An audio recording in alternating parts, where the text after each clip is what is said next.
আজকে আমরা মাযহাব নিয়ে আলোচনা করব। আমাদের এই আলোচনাটিতে আমরা প্রায় 10টি পয়েন্টে কথা বলবো ইনশাআল্লাহ।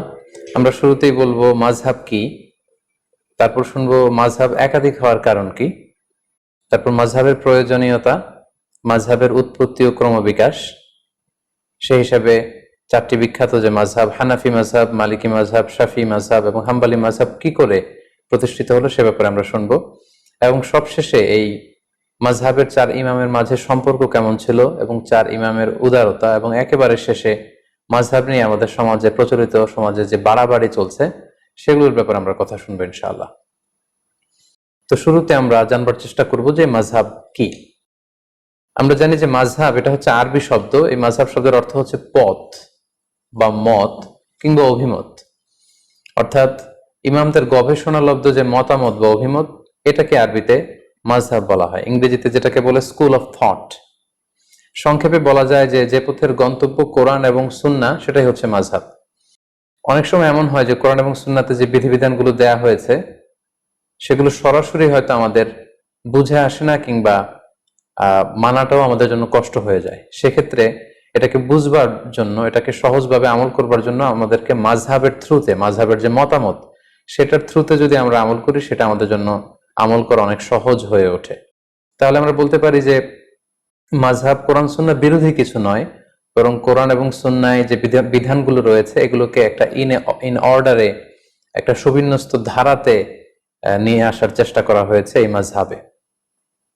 বেসিক্যালি কোরআন ও হাদিসের সবচেয়ে বিশুদ্ধ ব্যাখ্যাই হচ্ছে মাযহাবের ইমামদের সংকলিত ফিকহে ইসলামী, এবং এই ফিকহ শাস্ত্রের যে স্কুল অফ থট এগুলোকেই বেসিক্যালি মাযহাব বলা হচ্ছে। প্রসিদ্ধ মাযহাব আমরা জানি যে 4টি: হানাফি, শাফিঈ, মালিকি এবং হাম্বলি।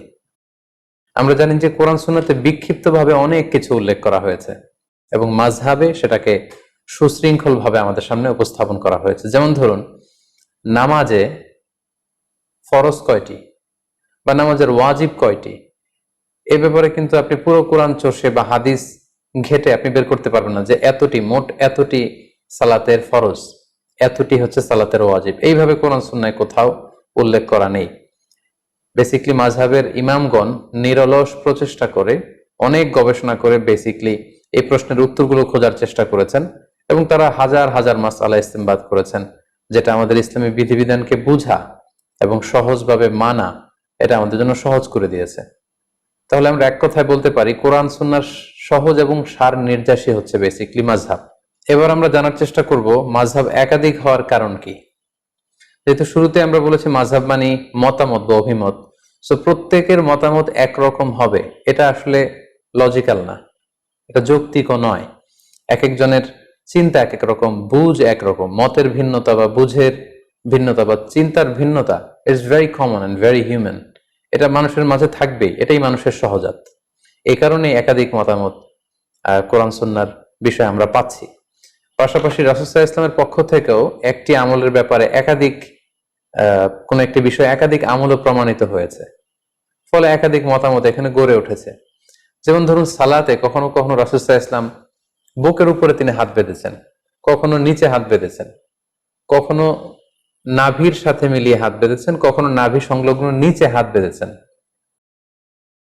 তো কোনো কোনো সাহাবা ওনার রাসূল সাল্লাল্লাহু আলাইহি ওয়াসাল্লামের কাছ থেকে বুকের উপরে যে হাত বাঁধার হাদিসটি সেটি গ্রহণ করেছে, কোনো কোনো সাহাবারা নাভির উপরে যে হাত বেঁধেছে সেটা গ্রহণ করেছে, কোনো কোনো সাহাবারা নাভি সংলগ্ন নিচে যে হাদিসটি ওনার রাসূল সাল্লাল্লাহু আলাইহি ওয়াসাল্লামের কাছ থেকে দেখেছেন বা শুনেছেন সেটি গ্রহণ করেছেন। আবার কখনো কখনো আল্লাহ রাসূল সাল্লাল্লাহু আলাইহি ওয়াসাল্লাম টায়ার্ড হয়ে গেলে হাত বাঁধা থেকে হাত ছেড়ে দিতেন। অনেক সাহাবারা, বিশেষ করে মালিকি মাযহাবের অনেক অনুসারীরা এই মতামতটিকে গ্রহণ করেছেন। এভাবেই কিন্তু একটি প্রসঙ্গে বা একটি বিষয়ে রাসূল সাল্লাল্লাহু আলাইহি ওয়াসাল্লামের কাছ থেকে যখন একাধিক আমল প্রমাণিত হয়েছে, ফলে এই ক্ষেত্রে একাধিক মতামত বা ভিন্ন মত এখানে তৈরি হয়েছে। এই বিষয়টি যে শুধু মাযহাবের কারণে মাযহাবের ইমামরাই করেছেন এমনটি নয়, বরং রাসূল সাল্লাল্লাহু আলাইহি ওয়াসাল্লামের যুগেও সাহাবাদের মাঝে ফিকহি অনেক বিষয়ে মতভেদ কিন্তু আমরা দেখতে পাই, একটি বিষয়ে একাধিক মতামত দেখতে পাই। যেমন সালাতের শুরুতে কোন কোন সাহাবারা সূরা ফাতিহা শুরু করার আগে বিসমিল্লাহির রহমানির রহিম এটি আওয়াজ করে পরে তারপরে আলহামদুলিল্লাহি রাব্বিল আলামিন দিয়ে সালাত শুরু করতেন। আবার অনেক সাহাবারা সালাতের শুরুতে বিসমিল্লাহির রহমানির রহিম এটিকে আওয়াজ করে পড়তেন না, বরং আলহামদুলিল্লাহি রাব্বিল আলামিন এখান থেকে জাহারি কেরাতে আওয়াজ দিয়ে শুরু করতেন। তাহলে দেখুন সাহাবাদের সময়েও কিন্তু একাধিক মতামত বা ভিন্ন মত পাওয়া গিয়েছে। সাহাবীদের সময়কালে যে কোনো বিষয়ে একাধিক মতামত পাওয়া যেত, এক্ষেত্রে আমরা সহিহ বুখারীর একটি বিখ্যাত হাদিস উল্লেখ করতে পারি, যেখানে আহজাবের যুদ্ধের প্রসঙ্গটা এসেছে এবং আহজাবের যুদ্ধে যখন মুসলমানরা জয়লাভ করলো, আল্লাহ রাসূল সাল্লাল্লাহু আলাইহি ওয়াসাল্লাম আহজাবের ওই প্রান্ত থেকে বা খন্দকের প্রান্ত থেকে মদিনায় ফিরে আসার প্ল্যান করছিলেন।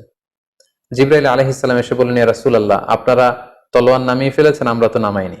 আল্লাহ তাআলা আদেশ দিয়েছেন যে বনু কুরাইজাতে অভিযান পরিচালনা করতে হবে, আপনি মদিনাতে যাবেন না, বরং বনু কুরাইজার দিকে যান। একথা শুনে আল্লাহ রাসূল সাল্লাল্লাহু আলাইহি ওয়াসাল্লাম সাহাবাদেরকে বললেন, তোমরা সবাই ডিরেক্টলি এখান থেকে বনু কুরাইজার দিকে চলে যাবে।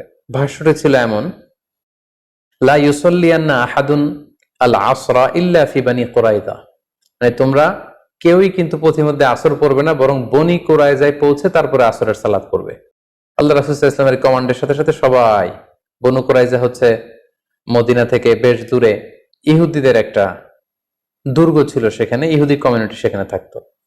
রাসূল সাল্লাল্লাহু আলাইহি ওয়াসাল্লাম বললেন, আসরের নামাজ তোমরা বনু কুরাইজায় পৌঁছে তারপরে পড়বে। সাহাবারা চলতে আরম্ভ করলেন, পথিমধ্যে আসরের ওয়াক্ত হয়ে গেল। সাহাবাদের মধ্যে একদল ভাবলেন যে আসরের ওয়াক্ত যেহেতু হয়েছে, আমরা এখানেই পড়ে ফেলবো। ওনারা বললেন যে রাসূল সাল্লাল্লাহু আলাইহি ওয়াসাল্লাম এই কথাটা দিয়ে বোঝাতে চেয়েছেন যে তোমরা এমন ভাবে দ্রুত যাবে যাতে বনু কুরাইজায় যে আসরের সময় হয়, ফলে ওখানে আসর পড়বে। কিন্তু যেহেতু আমাদের লেট হয়ে গিয়েছে, ফলে আমরা আসরের সময় হওয়ার সাথে সাথে পথিমধ্যে পড়ে ফেলবো। ওনারা এই চিন্তা থেকে মাঝপথে আসর পড়ে ফেললেন।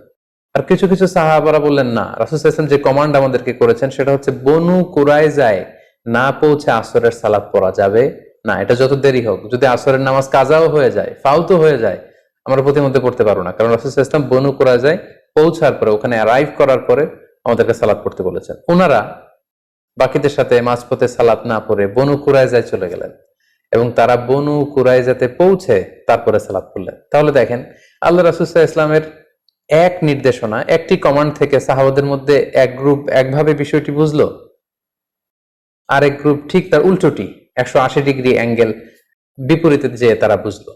এবং পরবর্তীতে আল্লাহ রাসূল সাল্লাল্লাহু আলাইহি ওয়াসাল্লাম যখন বনু কুরাইজায় উপস্থিত হলেন, ওনার কাছে বিষয়টি পেশ করা হলো যে আপনার এই কমান্ড শুনে, নির্দেশনা শুনে কিছু সাহাবা পথিমধ্যে নামাজ পড়েছে, কিছু সাহাবা বনু কুরাইজায় এসে পড়েছে। রাসূল সাল্লাল্লাহু আলাইহি ওয়াসাল্লাম কাউকে কিছু বললেন না। রাসূল সাল্লাল্লাহু আলাইহি ওয়াসাল্লাম বললেন, ইটস ওকে, ঠিক আছে, সমস্যা নেই।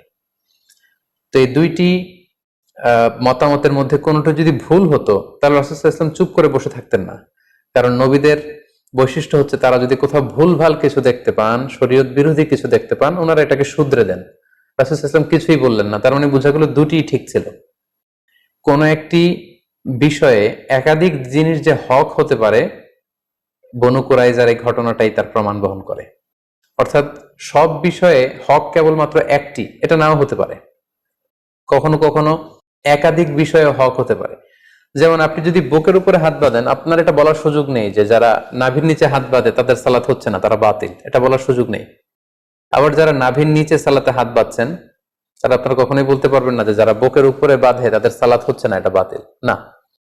তার মানে কোনো কোনো বিষয়ে এমনও হয়, একাধিক বিষয় হক হতে পারে।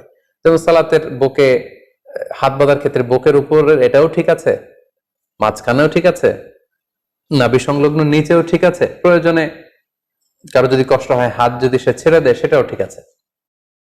অনেকে বলে যে এটাও ঠিক ওইটাও ঠিক, এটা কেমন করে হয়? তাদের জন্য এই হাদিসটা একটা বড় ধরনের দলিল যে কোনো বিষয়ে একাধিক মতামত হক হতে পারে, একাধিক মতামতই সহি হতে পারে। নট নেসেসারি যে একটা বিষয়ই সঠিক হতে হবে, কখনো কখনো একাধিক বিষয়ও সহি হতে পারে। তাহলে এই প্রসঙ্গে আমরা বুঝলাম যে এই যে মতের ভিন্নতা, চিন্তার ভিন্নতা বা বুঝের, আন্ডারস্ট্যান্ডিং এর ভিন্নতা, এটা শুধু আমাদের সময় না বা মাযহাবের ইমামদের মধ্যেই না, এটা সাহাবাদের মধ্যেও ছিল।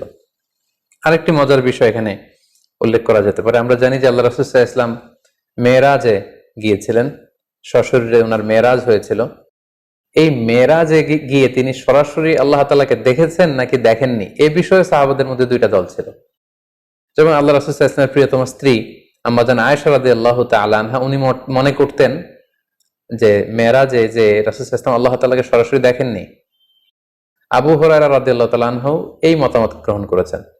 অন্যদিকে আব্দুল্লাহ ইবনে আব্বাস রাদিয়াল্লাহু তাআলা আনহুর মতো সাহাবী, আনাস রাদিয়াল্লাহু তাআলা আনহুর মতো সাহাবী, ওনারা মনে করতেন যে রাসূল সাল্লাল্লাহু আলাইহি ওয়াসাল্লাম সরাসরি মেরাজের রাতে আল্লাহ তাআলাকে দেখেছেন। তাহলে দেখেন, প্রত্যেকেই জলিল কদর সাহাবী, অনেক মর্যাদাবান সাহাবী। তাদের কেউ মনে করেছেন সরাসরি আল্লাহর সাথে সাক্ষাৎ হয়েছে, আবার কেউ মনে করেছেন সরাসরি সাক্ষাৎ হয়নি। সো এই যে মতের ভিন্নতা, এটা খুবই স্বাভাবিক একটা বিষয়। এবং আল্লাহ রাসূল সাল্লাল্লাহু আলাইহি ওয়াসাল্লামের সময় যে সাহাবারা ছিল, ওনাদের মধ্যে বিভিন্ন মাসালাতে, ফিকহি মাসালাতে মতামতের ভিন্নতা ছিল। সবাই যে এক মতের উপর ঐক্যবদ্ধ ছিলেন ব্যাপারটি এমন নয়। ফলে যে সাহাবী যে আমলের ক্ষেত্রে রাসূল সাল্লাল্লাহু আলাইহি ওয়াসাল্লামের কাছ থেকে যেই পদ্ধতিতে শিখেছেন তিনি সেটা প্র্যাকটিস করেছেন, ওনার ছাত্ররা তাবিঈরা সেটা প্র্যাকটিস করেছেন, তৎপরবর্তীতে তাবিঈরা সেটা প্র্যাকটিস করেছেন। এভাবে বিভিন্ন ধরনের প্র্যাকটিসের কারণে রাসূল সাল্লাল্লাহু আলাইহি ওয়াসাল্লামের কাছ থেকে একাধিক আমল নানাভাবে প্রমাণিত হওয়ার কারণে মতামতের ভিন্নতা পাওয়া গিয়েছে। ফলে মাযহাব একাধিক হয়েছে। এখানে অনেকে প্রশ্ন করতে পারেন যে তাহলে মাযহাব 3টি হয়নি কেন, বা 5টি হয়নি কেন, মাযহাব 4টিতে সীমাবদ্ধ থাকলো কেন? এর উত্তর আমরা বলতে চাই যে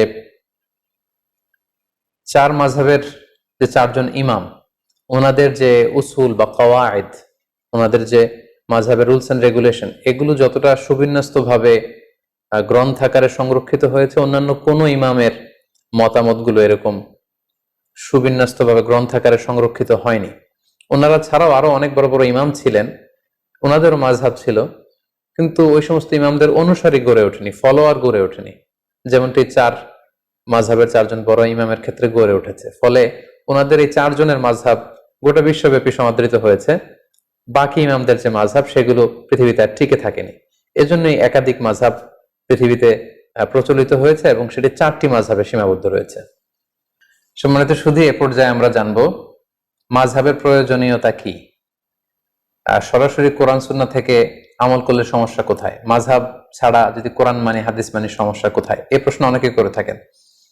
তাই এ পর্যায়ে আমরা কেন মাযহাবের প্রয়োজন সেটা আমরা বলবো। এক্ষেত্রে আমি একটু উদাহরণ দিয়ে প্রায় বলে থাকি যে কোরআন সুন্নাহ হচ্ছে 24 ক্যারেটের গোল্ডের মতো, অর্থাৎ দ্য ফাইনেস্ট গোল্ড, 24 ক্যারেটের যে সোনা সেটা।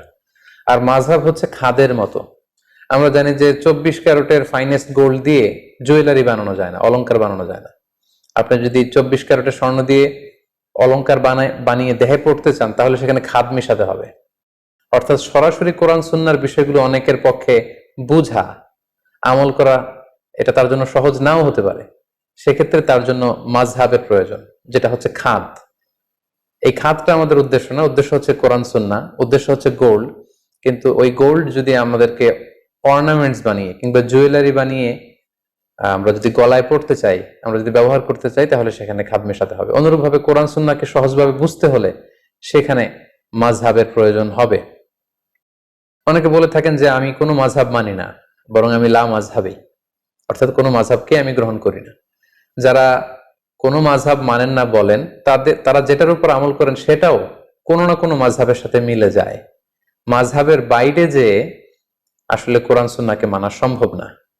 ফলে এই উদাহরণটি দিয়ে খুব সহজে বোঝানো যাচ্ছে যে কোরআন সুন্নাহ হচ্ছে 24 ক্যারেটের গোল্ড, আর মাযহাব হচ্ছে খাদ। এই গোল্ডটাকে গহনা বানিয়ে গলায় পরার জন্য এই খাদের প্রয়োজন, কারণ খাদ না মেশালে এটাকে বাঁকা করা যায় না, গোল্ডটাকে ডিজাইন করা যায় না, শেপ দেয়া যায় না।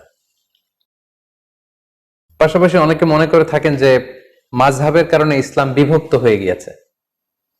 অনেকে বলেন যে একটা মাযহাব থাকলেই তো ভালো হতো, এখানে 4টা হলো কেন? এটা তো ইসলামকে বিভক্ত করেছে। এই কথাটিও আসলে ঠিক নয়। আসলে বাস্তবতা হচ্ছে একেবারে উল্টো। মাযহাব আসলে ইসলামকে বিভক্ত করেনি, বরং মাযহাব ইসলামকে অনেকগুলো ভাগে ভাগ হওয়া থেকে বাঁচিয়েছে। অর্থাৎ অনেকগুলো ভাগে বিভক্ত না করে এটাকে মাত্র 4টা ভাগে ভাগ করেছে। যেমন উদাহরণস্বরূপ যদি আমি বলি, আল আজহার বিশ্ববিদ্যালয় থেকে যারা গ্রাজুয়েশন করে পাশ করে, তাদেরকে আজহার থেকে একটা টাইটেল দেয়া হয়, সেটা হচ্ছে আজহারি। আমি নিজেও যেহেতু ব্যক্তিগতভাবে আল আজহার থেকে পড়াশোনা করেছি, ফলে আমিও আমার নামের শেষে এই টাইটেলটি যুক্ত করে থাকি। তো বাংলাদেশে আপনারা অনেকেই দেখবেন যে যারা আল আজহার বিশ্ববিদ্যালয় থেকে পড়াশোনা করেছে, ওনারা ওনাদের নামের শেষে এই আজহারি শব্দটি যুক্ত করে। তো এই আজহারি বানানটি অনেকে অনেকভাবে লিখে থাকে। কেউ আজহারি বানানে বর্গীয় জ দিয়ে আজহারি লিখে, কেউ অন্তঃস্থ জ দিয়ে লিখে, কেউ আবার আজহারি বানানে রয়ের সাথে হ্রস্ব ইকার যুক্ত করে দেয়, কেউ দীর্ঘ ইকার দিয়ে লিখে, আবার অনেকে আজহারি শব্দের আগে আল যুক্ত করে দেয়, ফলে আল আজহারি। এইভাবে যদি আপনি খেয়াল করেন প্রায় 8টি বানানে আজহারি শব্দটা কিন্তু লেখা সম্ভব। এক্ষেত্রে যদি ইসলামিক ফাউন্ডেশন বলে যে আজহারি শব্দটি কোন বানানে ব্যবহৃত হবে, এজন্য আমাদের একটা মতামত হচ্ছে এই বানানটাকে আমরা সাজেস্ট করি। ফলে আজহারি বানানোর জন্য ইসলামী ফাউন্ডেশন একটা মত প্রকাশ করলো, আর মত মানে মাযহাব, তার মানে এটা ইসলামী ফাউন্ডেশনের মাযহাব। বাংলা একাডেমি যদি বলে যে এক একজন এক এক বানানে না লিখে বিদেশি শব্দ বা আরবি শব্দ কোন বানানে লিখতে হবে, সেটা আমরা সহজভাবে আপনাদের সামনে উপস্থাপন করছি। আমাদের চিন্তা মতে এই বানানটি হচ্ছে সবচেয়ে ভ্যালিড, সবচেয়ে যুক্তিযুক্ত। তাহলে আজহারি বানানের ক্ষেত্রে বাংলা একাডেমি একটি মতামত পেশ করলো, এটা হচ্ছে বাংলা একাডেমির মাযহাব। অথবা প্রথম আলো যদি বলে যে আমরা সব বানানকে সহজভাবে নতুনভাবে উপস্থাপনের চেষ্টা করছি, আমরা সাজেস্ট করি যে আজহারি বানানটা এইভাবে হলে ভালো হয়, ওনারা একটা মতামত দিলেন, তাহলে এটা হচ্ছে প্রথম আলোর মাযহাব। তাহলে দেখুন এই 3টি মাযহাব থাকার কারণে আজহারি বানান লিখতে যে 8টি মতামত পাওয়ার সুযোগ আছে, বা 8 ভাবে 8 জন আজহারি শব্দটি লিখতে পারে, সেটা এখন কমে 3টা মাযহাব বা 3টা মতামতে চলে আসলো। এবং আসলে কোনো জিনিসকে একাডেমিক ওয়েতে যদি আমাদের লিখতে হয়, বলতে হয়, জানতে হয়, তখন একটা সিস্টেমেটিক ওয়ে কিন্তু ফলো করতে হয়। মাযহাব বেসিক্যালি এই কাজটাই করেছে। কোরআন সুন্নাহ কিভাবে আমরা কোরআন সুন্নাহর বিধানগুলো মানবো, এটাকে সোসাইটিতে অ্যাপ্লাই করব, সেক্ষেত্রে অনেক অনেক বিভক্তিকে অল্প কিছু বিভক্তিতে নিয়ে এসেছে এই মাযহাব। ফলে মাযহাবের মাধ্যমে বেসিক্যালি আল্লাহ তাআলা ইসলামকে শতদা বিভক্ত হওয়া থেকে বাঁচিয়েছে। অর্থাৎ অনেকগুলো বিভক্তি কমিয়ে মাযহাব মূলত বিভক্তিটাকে একেবারে কম করে নিয়ে এসেছে। অর্থাৎ 10টা 15টা বিভক্তি হওয়ার চেয়ে মাযহাব এখন 4টা ভাগে বিভক্ত হয়ে বিভক্তিকে কমিয়ে এনেছে। সো মাযহাব ইসলামকে ভাগ করেছে, এই কথাটি আসলে কোনোভাবেই শুদ্ধ নয়। পাশাপাশি মাযহাব থাকার আরেকটা উপকারিতা হচ্ছে এখানে সহজতা বা প্রশস্ততা আছে। কোনো কারণে কোনো ইমামের মাযহাবের সংকীর্ণতার কারণে যদি সেটা মানতে কারোর জন্য কঠিন হয়ে যায়, ফলে শরঈ দলিলের আলোকে অন্য ইমামের মাযহাবের যে সহজতা বা প্রশস্ততা, এটা চাইলে কেউ গ্রহণ করতে পারে। সো এটা আমাদের জন্য সুবিধা। তাহলে আমরা বলতে পারি মাযহাব কিন্তু আমাদেরকে ফ্লেক্সিবিলিটি দিয়েছে, অপশন দিয়েছে। আমরা কে না অপশন পছন্দ করি। লেটস সে যদি বলা হয় যে এই 10 তলা বিল্ডিংটিতে ওঠার জন্য শুধু সিঁড়ি আছে, সিঁড়ি ছাড়া অন্যভাবে ওঠার সুযোগ নেই, সেটা অনেকের জন্য কঠিন হতে পারে।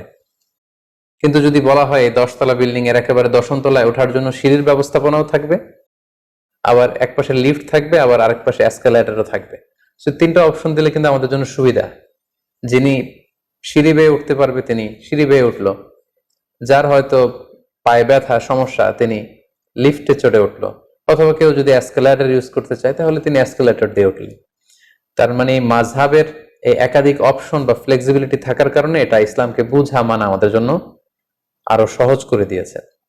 ধরুন যে ঢাকা থেকে চট্টগ্রামে যাওয়ার জন্য যদি শুধু বাস দিয়ে যাওয়ার সুযোগ থাকে, এটা সহজ, নাকি চট্টগ্রামে বাস দিয়ে যাওয়া যাবে, ট্রেন দিয়ে যাওয়া যাবে, প্লেন দিয়ে যাওয়া যাবে, কোনটা সহজ? অর্থাৎ আমাদেরকে যদি অপশন দেওয়া হয় সেটা সহজ, then we can choose any of the option. যার তাড়াতাড়ি ঢাকা থেকে চট্টগ্রাম পৌঁছতে হবে তিনি প্লেন দিয়ে যেতে পারেন, যিনি ট্রেনে চড়তে পছন্দ করেন তিনি ট্রেন দিয়ে যেতে পারেন, আবার যিনি বাসে ভ্রমণকে প্রেফার করেন তিনি কিন্তু চাইলে বাসে যেতে পারেন। তাহলে এক্ষেত্রে আমরা বুঝলাম মাযহাবের একাধিক মতামত থাকার কারণে ইসলামটাকে পালন করা আমাদের জন্য সহজ হয়েছে। উই গট সাম অপশনস, এবং এটা অনেকটা ফ্লেক্সিবিলিটি দিয়েছে আমাদেরকে। পাশাপাশি এই মাযহাবের মাধ্যমে আল্লাহ রাসূল সাল্লাল্লাহু আলাইহি ওয়াসাল্লামের পক্ষ থেকে প্রমাণিত যতগুলো আমল পাওয়া যায় সবগুলোই কিন্তু ঘুরে ফিরে পালিত হচ্ছে। মাযহাব যদি একটি হতো তাহলে রাসূল সাল্লাল্লাহু আলাইহি ওয়াসাল্লামের এই সব ধরনের আমল এগুলো কিন্তু পালন করার সুযোগ হতো না। লেটস সে মাযহাব যদি একটা হতো যে শুধু বুকের উপরে হাত বাঁধতে হবে, তাহলে বুকের নিচে, নাভির উপরে, এই যে এতগুলো মতামত আল্লাহ রাসূল সাল্লাল্লাহু আলাইহি ওয়াসাল্লামের আমলের মধ্যে ছিল, এই আমলগুলো কিন্তু হারিয়ে যেত ইতিহাসের পাতায়, আর থাকতো না। ফলে কেমন যেন আল্লাহ তাআলার এটা একটা বিশেষ রহস্য বা কুদরত যে তিনি 4টা মাযহাবের মাধ্যমে আল্লাহ রাসূল সাল্লাল্লাহু আলাইহি ওয়াসাল্লামের পক্ষ থেকে প্রমাণিত যত ধরনের আমল হতে পারে এটা ঘুরিয়ে ফিরিয়ে সারা বিশ্বে আমল করাচ্ছেন। আমরা যখন মসজিদুল হারামে সালাত পড়ি, কেউ বুকের উপরে বাঁধে, কেউ নাভির নিচে বাঁধে, কেউ বাঁধেই না, কেউ মালিকি মাযহাবের, কেউ শাফি মাযহাবের, কেউ হাম্বলি মাযহাবের, আমরা হানাফি মাযহাবের। ফলে রাসূল সাল্লাল্লাহু আলাইহি ওয়াসাল্লামের সবগুলো আমল ঘুরে ফিরে চর্চা হচ্ছে গোটা বিশ্বব্যাপী। মাযহাব যদি চারটা না হতো, একাধিক মাযহাব যদি প্রতিষ্ঠিত না হতো, তখন কিন্তু এটা করার সুযোগ হতো না। ফলে আমরা বলতে পারি যে এই মাযহাবগুলো ইসলামকে চমৎকারভাবে গোটা বিশ্বে সংরক্ষণ করেছে।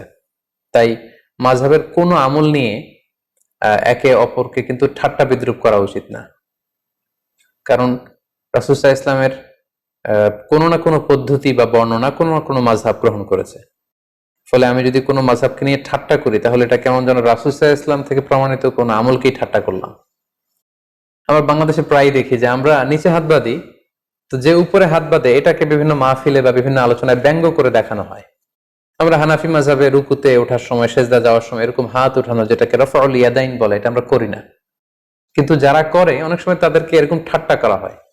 তো আপনি যদি মাযহাবের পক্ষের লোক হয়ে থাকেন, আপনি যদি ওই আমলগুলোকে ঠাট্টা করেন, তাহলে কেমন যেন আপনি মাযহাবের বিরোধিতা করলেন।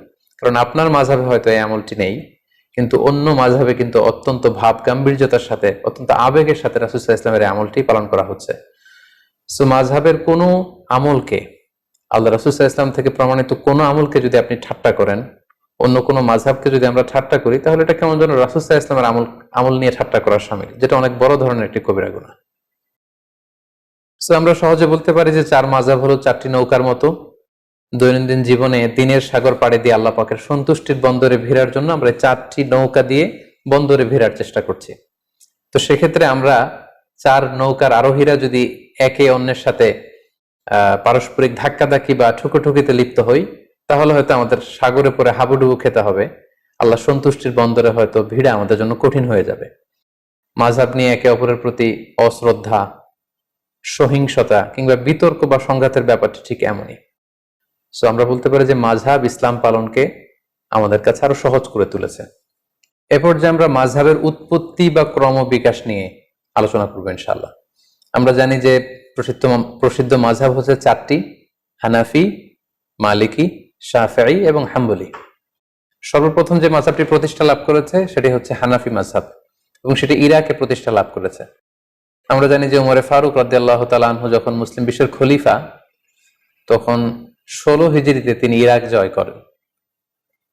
তখন ইরাকের কুফা নগরীকে তিনি মুসলিম উম্মার একটি প্রাদেশিক শহর, প্রশাসনিক শহর হিসেবে তিনি ঘোষণা দেন, এবং সেই কুফা নগরীতে যে মুসলিম উম্মা আছে তাদেরকে কোরআন সুন্নাহ শিক্ষা দেওয়ার জন্য আল্লাহ রাসূল সাল্লাল্লাহু আলাইহি ওয়াসাল্লামের একজন প্রিয় সাহাবী আব্দুল্লাহ ইবনে মাসউদ রাদিয়াল্লাহু তাআলা আনহুকে তিনি মদিনা থেকে অ্যাজ অ্যান অ্যাম্বাসেডর কুফাতে তিনি প্রেরণ করেন, এবং তিনি বলেন যে আপনি কুফায় যে দিন প্রচার করেন। উমর ফারুকের নির্দেশনা অনুযায়ী আব্দুল্লাহ ইবনে মাসউদ রাদিয়াল্লাহু তাআলা আনহু মদিনা থেকে কুফায় চলে গেলেন। দীর্ঘদিন তিনি কুফার অধিবাসীদেরকে কোরআন সুন্নাহর বাণী তিনি প্রচার করলেন। ওনার ইন্তেকালের পরে এই দায়িত্ব চলে আসে ওনার ছাত্র আলকামা রাহিমাহুল্লাহর উপর। তিনি তখন কুফাতে কোরআন সুন্নাহর তালিম, তাদরিস, টিচিং এই কাজটা করতেন। আলকামা আলাইহি রাহমা ওনার মৃত্যুর পরে ওনার ছাত্র ইব্রাহিম নাখাই, ওনারা সবাই তাবিঈ ছিলেন, উনি এই গুরু দায়িত্ব নিজের কাঁধে তুলে নেন, এবং তিনি কুফাতে কোরআন সুন্নাহর এই তালিম, তালকিন এবং তাদরিসের কাজ তিনি করতে আরম্ভ করেন। ইব্রাহিম নাখাইয়ের ইন্তেকালের পরে ওনার ছাত্র হাম্মাদ ইবনে আবি সুলাইমান, উনি সেখানে তাদরিস, টিচিং এবং কোরআন সুন্নাহর দাওয়াতের কাজ করতেন।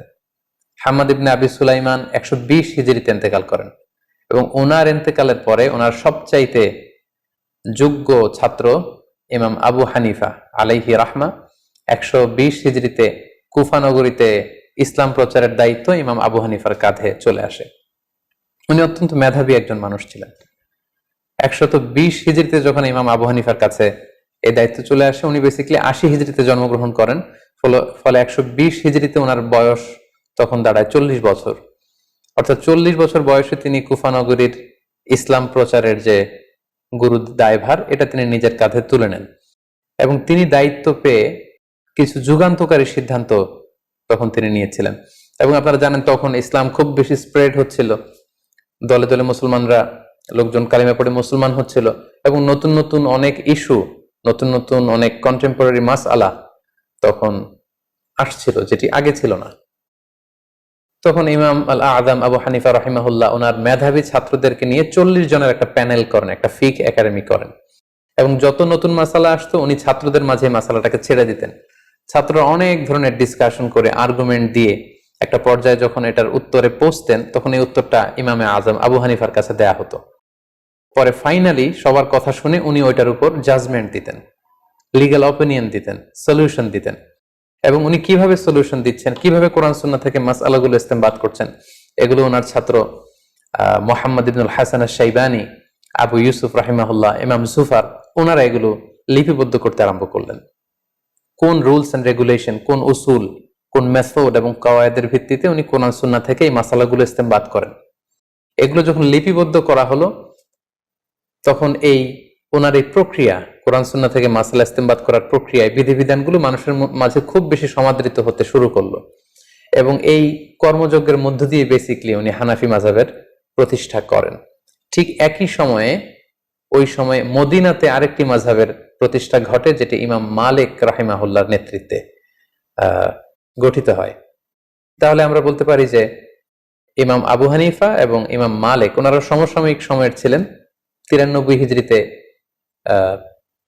ইমাম মালিক রাহিমাহুল্লাহ জন্মগ্রহণ করেন।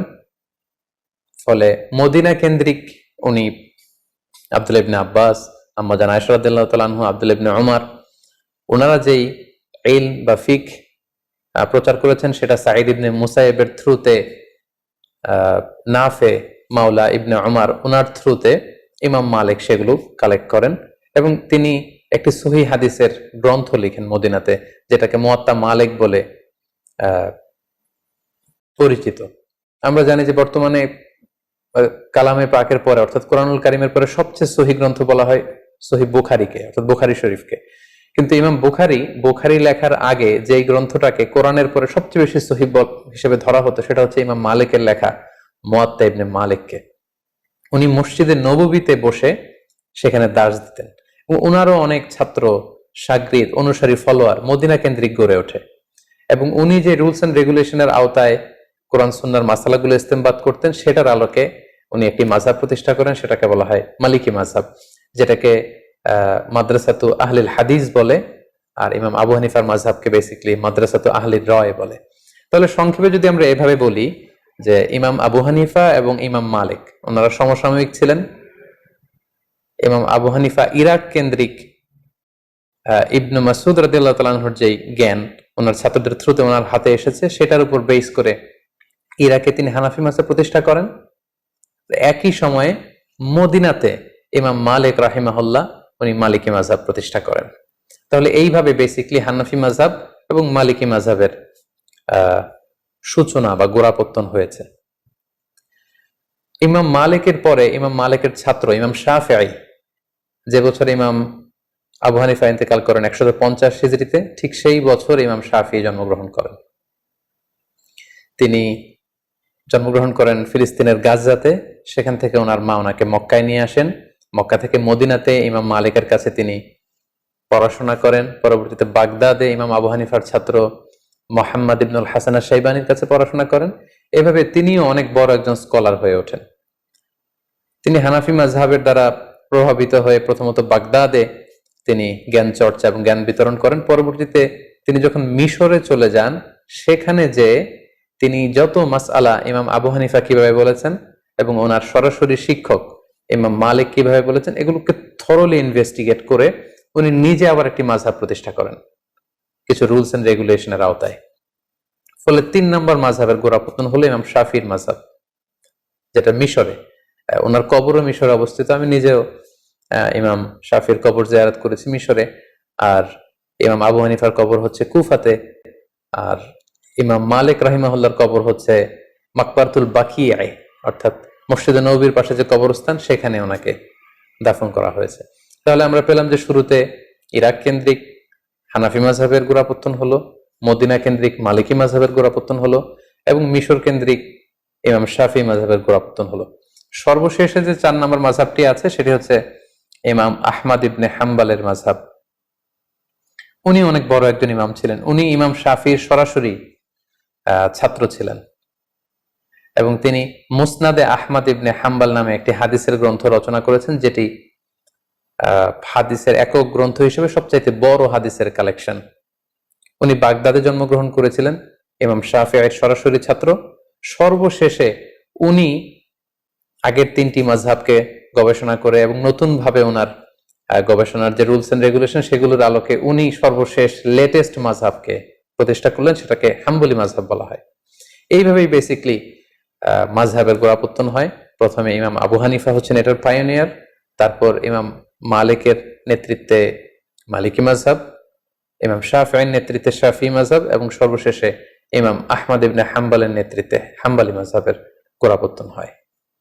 এভাবেই চারটি মাযহাব গোটা বিশ্বে প্রসিদ্ধি লাভ করে এবং তালাক্কাতিল উম্মাহ হাযিহিল মাযাহিব আল আরবাআতা বিল কবুল ফি মাশারিকিল আরদি ওয়া মাগারিবিহা। গোটা বিশ্বের মুসলমানরা এই চারটি মাযহাবকে অত্যন্ত আন্তরিকতার সাথে গ্রহণ করে, কারণ গোটা বিশ্বের স্কলাররা ওনারা দেখেছেন যে এই চার মাযহাবের চারজন যে ইমাম ওনারা ছিলেন অত্যন্ত মুখলিস লোক, ইখলাসের মানদণ্ডে ওনারা উত্তীর্ণ ছিলেন, ইলমি যোগ্যতা ছিল অনেক বেশি পরিশ্রম করে ওনারা এমন ভাবে কোরআন সুন্নাহ থেকে এই মাসআলাগুলো, লিগ্যাল অপিনিয়ন গুলো বের করেছে যেটা আমাদের জন্য অনেক বড় একটা নেয়ামত।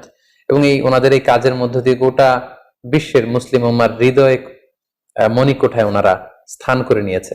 ফলে গোটা বিশ্বের আপনি মুসলিম রাষ্ট্রগুলোর দিকে যদি খেয়াল করেন তাহলে দেখবেন যে সবাই এই চারটি মাযহাবের কোনো না কোনো একটি মাযহাবকে ওনারা গ্রহণ করেছেন। আমাদের বাংলাদেশে হানাফি মাযহাবের প্রচলন, বাংলাদেশ, ভারত, পাকিস্তান, আফগানিস্তান, তুরস্ক, তারপর চীনের যে অংশে মুসলমানরা থাকে এবং রাশিয়ার যে অংশগুলো ভাগ হয়ে আলাদা আলাদা দেশ হয়েছে, যেমন তুর্কমেনিস্তান, তাজিকিস্তান, কিরগিজস্তান, এই সবগুলো দেশ এবং ইউরোপের কিছু দেশে হানাফি মাযহাব প্রসিদ্ধি লাভ করেছে। গোটা বিশ্বে যত মুসলমান আছে তাদের 1/3 হচ্ছে হানাফি মাযহাবের ফলোয়ার। এর অন্যতম কারণ হচ্ছে সর্বশেষ যে আমাদের আল খিলাফা আল ইসলামিয়া বা ইসলামী খেলাফত সেটা ছিল উসমানী খেলাফত, এবং ওনারা ওনাদের উসমানী খেলাফত প্রায় 600 বছর ব্যাপী শাসন করেছেন এবং ওনারা হানাফি মাযহাবের উপর প্রতিষ্ঠা ছিলেন। ফলে ওনাদের প্যাট্রনে এই হানাফি মাযহাবের প্রচার প্রসার গোটা বিশ্বব্যাপী এত বেড়েছে। আমরা যদি পরবর্তীতে মালিকি মাযহাবের দিকে খেয়াল করি, নর্থ আফ্রিকান যে কান্ট্রিগুলো আছে সেখানে মালিকি মাযহাব প্রসিদ্ধি লাভ করেছে। কুয়েতে, বাহরাইনে, দুবাইতে এবং সৌদি আরবের কিছু অঞ্চলে মালিকি মাযহাবের অনুসারী করে উঠেছে। শাফি মাযহাবের কথা যদি আমরা বলি, মিশরে সেটা আমরা দেখি যে মিশরের শাফি মাযহাবকে ফলো করা হয়। মালয়েশিয়াতে, ইন্দোনেশিয়াতে, শ্রীলঙ্কাতে, ইথিওপিয়া, সোমালিয়া এবং ইয়ামেনে এই শাফি মাযহাবের অনুসারীদেরকে আমরা পাবো। সবশেষে যদি হাম্বলি মাযহাবের কথা বলি তাহলে আমরা দেখবো যে সৌদি আরবের অধিকাংশ মানুষ হাম্বলি মাযহাবের অনুসারী, কাতারের লোকেরা হাম্বলি মাযহাবকে অনুসরণ করে, দুবাইয়ের কিছু স্টেটে। এইভাবে গোটা বিশ্বের মুসলমানেরা এই চারটি মাযহাবকে গ্রহণ করেছে। এবং এই চারজন মাযহাবের যে ইমাম ওনাদের সম্পর্কের দিকে যদি আমরা খেয়াল করি তাহলে দেখবো যে ওনারা তো একে অপরের ছাত্র ছিলেন। ইমাম মালিক আলাইহি রাহমা ওনার সরাসরি ছাত্র ছিলেন ইমাম শাফিঈ। ইমাম শাফিঈর সরাসরি ছাত্র ছিলেন ইমাম আহমদ ইবনে হাম্বল। ইমাম আহমদ ইবনে হাম্বলের সরাসরি ছাত্র ছিলেন বেসিক্যালি ইমাম বুখারী, ইমাম মুসলিম, ইমাম আবু দাউদ সিজিস্তানি। ওনাদের মধ্যে সম্পর্কটা ছিল অত্যন্ত প্রগাঢ়, অত্যন্ত আন্তরিকতার সম্পর্ক, ছাত্র এবং শিক্ষকের সম্পর্ক। ওনারা একে অন্যের শুভাকাঙ্ক্ষী ছিলেন, একে অন্যের প্রতি সৌহার্দ্যপূর্ণ আচরণ করতেন এবং ওনারা যে কতটা বেশি উদার ছিলেন, ব্রড মাইন্ডেড ছিলেন, এটা আমরা ছোট্ট একটি ঘটনা থেকে বুঝতে পারবো। ইমাম শাফিঈ যখন একবার কুফাতে যান ভ্রমণ করতে, ইমাম মুহাম্মদ ইবনে হাসান আশ-শাইবানির আপ্যায়নে বা নিমন্ত্রণে তিনি যখন যান, তিনি বললেন যে আমি ইমাম আল আযম আবু হানিফা রাহিমাহুল্লাহর কবর জিয়ারত করব। কবর জিয়ারত করলেন। পাশে এক মসজিদে উনি যখন নামাজ পড়ছিলেন, আমরা জানি যে ইমাম শাফিঈ উনি রফউল ইয়াদাইনকে সমর্থন করেন। ওনার মাযহাবে রুকু থেকে ওঠার সময় এরকম হাত উঠানো, সিজদায় যাওয়ার আগে হাত উঠানো, সিজদা থেকে উঠে হাত উঠানো, এটাকে আরবিতে বলা হয় রফউল ইয়াদাইন। এটা হানাফি মাযহাবে নেই। আমরা যখন হানাফি মাযহাবের নিয়ম অনুযায়ী সালাত আদায় করি আমরা এইভাবে হাত উঠাই না বারবার, কিন্তু ইমাম শাফিঈ সালাত আদায় করার সময় রফউল ইয়াদাইন করতেন। এটা ছিল ওনার মাযহাব। কিন্তু কুফাতে ইমাম আবু হানিফার কবরের পাশে কোন এক মসজিদে উনি যখন নামাজ পড়ছিলেন, উনি সেখানে এই রফউল ইয়াদাইনকে স্কিপ করলেন, তরক করলেন। উনি এটা করছিলেন না। রফউল ইয়াদাইন না করেই উনি হানাফি মাযহাবের মতো করে নামাজ পড়ছিলেন। সবাই তো অবাক, এত বড় ইমাম শাফিঈ, যার ব্যক্তিগত অভিমত হচ্ছে সালাতে এরকম রফউল ইয়াদাইন করতে হবে, এটা সুন্নাহ, কিন্তু উনি এটা না করে কেন আজকে এভাবে নামাজ পড়ছেন? নামাজ শেষে ইমাম মুহাম্মদ ইবনে হাসান আশ-শাইবানি জিজ্ঞেস করলেন যে আপনি কি আপনার রফউল ইয়াদাইনের যে অভিমত এটা থেকে সরে এসেছেন?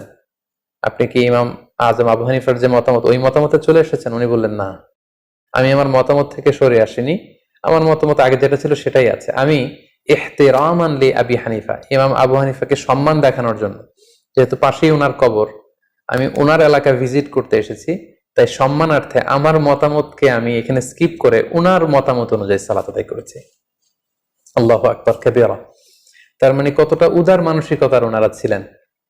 মাযহাবের ইমামগণ এক একজন কত ব্রড মাইন্ডেড পার্সোনালিটি ছিলেন, কিন্তু আমরা ওনার অনুসারীরা সামান্য ছোট ছোট বিষয় নিয়ে, যেগুলো দিনের মৌলিক বিষয়, তো মাযহাবের মধ্যে কোনো পার্থক্য নেই, ফুরুআত যেগুলো অমৌলিক ছোটখাটো বিষয়ের পার্থক্য নিয়ে আমরা একে অপরকে বাতিল বলে ঘোষণা দিয়ে দিই, কাফির বলে ঘোষণা দিয়ে দিই, ইসলাম থেকে খারিজ করে দিই, যেটি মোটেও কাম্য নয়। সম্মানিত শুধু এ পর্যায়ে আমরা আমাদের আলোচনার একেবারে শেষ পর্যায়ে চলে এসেছি। এ পর্যায়ে আমরা মাযহাব নিয়ে আমাদের সমাজে যে প্রচলিত বাড়াবাড়ি, এগুলো নিয়ে কিছু কথা বলবো। আহলে সুন্নাতুল জামায়াতের আকীদা হচ্ছে নবীরা হচ্ছে মাসুম, ওনারা কোনো ভুল করেননি, কোনো পাপ করেননি। তো আমরা শুধু নবীদের ক্ষেত্রেই এই মাসুম কথাটি যুক্ত করি, এবং সাহাবারা ওনারা হচ্ছেন মাহফুজ, ওনাদেরকে আল্লাহ বড় ধরনের কবিরা গুনাহ থেকে হেফাজত করেছেন, একটি দুইটি স্পেশাল কেস ছাড়া। আর মাযহাবের যে চারজন ইমাম আছে ওনাদেরকে আমরা মাসুম মনে করি না, ওনারা ভুল থেকে মাসুম নন, নিষ্পাপ নন। ওনাদের গবেষণা করতে যে ভুল হয়ে যেতে পারে, তবে আমরা ওনাদের এই গবেষণাকে এপ্রিসিয়েট করি। নাহনু নুহিব্বুহুম ওয়া নাহতারিমুহুম ওয়া লা নুকদ্দিসুহুম, আমরা ওনাদেরকে ভালোবাসি, ওনাদেরকে রেসপেক্ট করি, হৃদয়ের গহীন থেকে তাদের জন্য আমাদের ভালোবাসা আছে। ওনারা মুসলিম উম্মার জন্য আল্লাহ তাআলার পক্ষ থেকে অনেক বড় নেয়ামত, কিন্তু আমরা মাযহাবকে দ্বীন মনে করব না। ওয়ালা নাজআলু মাযহাবাহুম দীনান, ওনাদের যে মাযহাব মতামত এটাকে আমরা দ্বীন মনে করি না, বাল নাজআলু মাযহাবাহুম ওয়াসিলাতান লিফাহমিদ দ্বীন, আল্লাহর দ্বীনকে বোঝার জন্য এটাকে একটা মাধ্যম বা ওয়াসিলা আমরা মনে করি। চারজন মাযহাবের বড় বড় ইমাম ওনারা মুজতাহিদ ছিলেন, মানে গবেষক ছিলেন। আর আল মুজতাহিদু ইউসিবু ওয়া ইউখতি, যারা ইজতিহাদ করেন ওনারা সঠিকও করেন এবং মাঝে মাঝে ভুলও করেন, যেহেতু ওনারা মানুষ ছিলেন, সো ওনারা ভুলের ঊর্ধ্বে ছিলেন না। আর মুস্তাহিদদের ক্ষেত্রে কথা হচ্ছে যে মুস্তাহিদরা যদি ভুল করে তাহলে ওনাদেরকে একটি সওয়াব দেওয়া হয়, রিওয়ার্ড দেওয়া হয়, প্রতিদান দেওয়া হয়। আর যদি শুদ্ধ করে তাহলে ডবল রিওয়ার্ড দেওয়া হয়, মানে ডবল প্রতিদান বা সওয়াব ওনারা পান। আর যদি ওনারা ভুল করে থাকেন তাহলে কোনো গুনাহ হয় না, বরং একটি সওয়াব ওনারা পান। সো মুস্তাহিদ হিসেবে ওনাদের ভুল থাকাটা এটা অসম্ভব কিছু নয়, বরং প্রতিটি মাযহাবেই এমন কিছু মতামত রয়েছে যেগুলোর ব্যাপারে প্রশ্ন তুলবার যথেষ্ট সুযোগ রয়েছে। কোনো মাযহাব বা কোনো মতামতই কিন্তু ভুলের ঊর্ধ্বে নয়। এবং এজন্য ইমাম শাফিঈ বলতেন যে রাই সাওয়াবুন ইয়াহতামিলুল খাতা, আমার যেটা মতামত এটাকে আমি শুদ্ধ মনে করি, তবে এটা ভুলও হতে পারে। আবার ওয়া রাইউ গায়রি খাতাউন ইয়াহতামিলুস সাওয়াব, অন্য ব্যক্তি এই ব্যাপারে যে মতামত দিয়েছে সেটাকে আমি ভুল মনে করি, আমি পার্সোনালি ভুল মনে করি, কিন্তু সেটাও শুদ্ধ হতে পারে। সো ওনারা যদি ভুলও করে থাকেন এজন্য ওনারা জাযা পাবেন। তাই কোনো বিষয়ের দলিলের ভিত্তিতে যদি কোনো আলেম নিজ মাযহাবের সাথে ভিন্ন মত পোষণ করে তখন তাকে আসলে বাতিল, গোমরা এগুলো বলা যাবে না, যেহেতু উনি দলিলের ভিত্তিতে অন্য একটা মতামত গ্রহণ করেছেন। যদিও আমরা হানাফি মাযহাবের, কিন্তু দলিলের ভিত্তিতে যদি আমরা কখনো পরিস্থিতির আলোকে অন্য কোনো মাযহাব বা মতামতকে গ্রহণ করে নেই তাহলে কিন্তু আমাদের হানাফি মাযহাব কাটা যায় না। আপনি যদি খেয়াল করেন তাহলে দেখবেন যে হানাফি মাযহাবে আসরের ওয়াক্ত শুরু হয় অনেক দেরিতে, সেই হিসেবে শাফি মাযহাবে, হাম্বলি মাযহাবে অনেক আগে শুরু হয়ে যায়। হানাফি মাযহাবের নিয়ম হচ্ছে কোনো বস্তু মাটিতে গেড়ে দিলে দুপুরবেলা এটার মূল ছায়ার পরে যদি ডবল ছায়া পরিমাণ যখন দেখা যাবে তখন আসরের ওয়াক্ত শুরু হয়। অন্য মাযহাব অনুযায়ী মূল ছায়া ছাড়া একটা ছায়া যদি পাওয়া যায় আসরের ওয়াক্ত শুরু হয়। লেটস সে আমরা এভাবে বলতে পারি যে মাগরিবের 1 ঘন্টা আগে হানাফি মাযহাব অনুযায়ী আসরের ওয়াক্ত শুরু হয়, শাফি বা হাম্বলি মাযহাবে প্রায় 2 ঘন্টা আগে আসরের ওয়াক্ত শুরু হয়। ফলে আমরা যখন সৌদি আরবে যাই, হজ উমরা করতে যাই, তখন মসজিদুল হারামে বা মসজিদে নববীতে বা সৌদি আরবের যে কোনো মসজিদে আসরের আজান কিন্তু শাফি মাযহাবের ওয়াক্ত অনুযায়ী হয়। এবং শাফি মাযহাবের অভিমত অনুযায়ী যখন আসরের ওয়াক্ত হয়, আজান হওয়ার সাথে সাথে কিন্তু আমরা মসজিদে যে শাফি ওয়াক্তে আসরের সালাত পড়ি, আমরা কিন্তু হানাফি ওয়াক্তে আসরের সালাত পড়ি না। তাই বলে আমাদের ওই সালাত কাটা যাবে, ওই সালাত আদায় হবে না, এমনকি আমরা কখনো মনে করি? আমরা হজের যে দীর্ঘ লম্বা সফর, তখন তো আমরা মসজিদে নববীতে বা মসজিদুল হারামে শাফি ওয়াক্তে আসরের নামাজ পড়ি। তার মানে এই শাফি ওয়াক্তে যে আসরের সালাত পড়ছি এর পেছনে শক্ত দলিল আছে, এবং দলিলের ভিত্তিতে আমাদের মাযহাবের বাইরে যে অন্য কোনো মাযহাবের কোনো অভিমত বা মতামত আমল করলে এতে আমাদের মাযহাব চলে যায় না, বরং এটা হচ্ছে ফ্লেক্সিবিলিটি। দলিলের ভিত্তিতে প্রয়োজনে কোনো আলেম নিজ মাযহাবের বাইরে যেও অন্য মাযহাবের উপর আমল করতে পারেন। আমরা এই লকডাউনের সময়কালে ঈদের সালাতের প্রসঙ্গটা এখানে উল্লেখ করা যেতে পারে। হানাফি মাযহাব অনুযায়ী জুমার নামাজ, ঈদের নামাজ ঘরে পড়া যায় না, কিন্তু অন্যান্য মাযহাবের মতামত অনুযায়ী গোটা বিশ্বব্যাপী ফতোয়া দেয়া হয়েছিল যে ঈদের সালাত চাইলে 2-4 জন মিলে ঘরে পড়া যাবে। এবং আমরা গোটা বিশ্বে হানাফি মাযহাবের যে সমস্ত অনুসারীরা ছড়িয়ে ছিটিয়ে আছে, আমরা অনেকেই ঘরে কিন্তু ঈদের সালাত আদায় করেছি অন্য মাযহাবের নিয়ম অনুযায়ী। ফলে আমাদের হানাফিয়াত কাটা গিয়েছে ব্যাপারটি কিন্তু এমন নয়, কারণ ওই আমলটির পক্ষে দলিল ছিল। আনাস রাদিয়াল্লাহু তাআলা আনহু একবার ঈদের সালাত মিস করেছেন, জামাত পাননি, বাড়িতে এসে ওনার ফ্যামিলির সবাইকে নিয়ে তিনি আবার ঘরে জামাত করলেন। এটাই ছিল দলিল, এবং এই দলিলের ভিত্তিতে কিন্তু আমরা অনেকেই ঈদের সালাত আদায় করেছি। তো এখানে প্রসঙ্গ হচ্ছে কোন আমলের ব্যাপারে অন্য মাযহাবের যে মতামত দলিলের ভিত্তিতে সেটাকে যদি কেউ গ্রহণ করে তাহলে সে বাতিল হয়ে যাবে, সে গোমরা হয়ে যাবে, বা তার হানাফিয়াত কাটা যাবে, মাযহাব তিনি যে মাযহাব মানছেন সেটা কাটা যাবে, ব্যাপারটা কিন্তু এমন নয়। আমাদের বাংলাদেশে এই ব্যাপারটাকে খুব জটিল করে দেখা হয়। আমাদের বাংলাদেশের প্রেক্ষাপট হলো যে এখানে হানাফি মাযহাবের বিপরীতে যে কোনো প্রশ্নোত্তরে অংশগ্রহণ বা কোনো গবেষণার মোলাক্ষাস এগুলো শেয়ার করা যায় না। আসলে কিন্তু ব্যাপারটি এমন নয়। আমরা যদি আমানা এলমিয়ার কথা খেয়াল করি তাহলে দেখবো যে ইমাম আবু হানিফা বিভিন্ন বিষয়ে যে সমস্ত মতামত ব্যক্ত করেছেন, অনেক সময় ওনার হাতে গড়া ছাত্র ইমাম আবু ইউসুফ, ইমাম মুহাম্মদ ইবনে হাসান আশ-শাইবানী, ওনারা ইমাম আবু হানিফার বিপরীত মত দিয়েছেন। এমন না যে আমার উস্তাদ যেটা বলেছে আমরাও সেই মতে দিব, না, ওনারাও গবেষণা করেছেন, ওনাদের ইন্টেলেক্ট, ওনাদের রেশনাল খাটিয়ে ওনারা যদি ভিন্ন মত পেয়েছেন তো সেখানে বিরোধিতা করেছেন।